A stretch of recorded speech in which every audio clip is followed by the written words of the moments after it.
relocated this house from Beachwood Estates in High River, and then we had it moved here to Exshaw.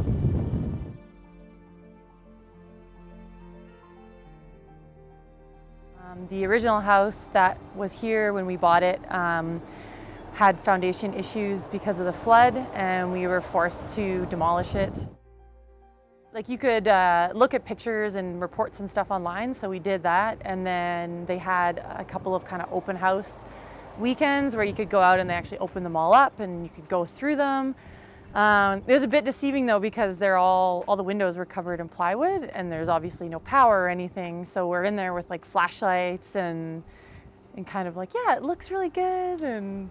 But we didn't really know completely what we were getting until it got here and we took the plywood off the windows and we were like, oh, okay.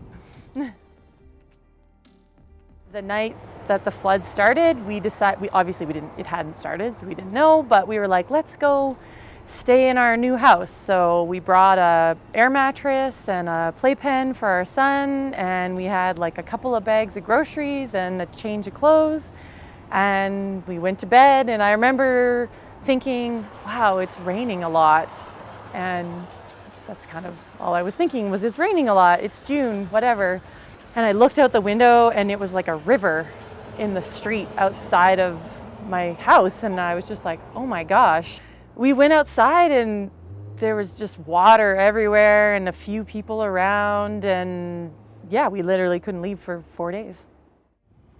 When our foundation failed, and then it was like, okay, it's not going to be worth it to save our old house that needed a ton of work. We were like, well, do we just like sell it and somebody else can demolish it and deal with it? But then we were like, but we don't want to leave Exshaw. Like, we just love it here so much. Like, the community is just awesome, you know? Everybody's so friendly, and like during the flood, like the firefighters were awesome and the MD was amazing. Like, the leadership here is great, and everybody knows everybody, and you can let your kids play in the street and you feel safe, you know? We couldn't imagine where else we would go.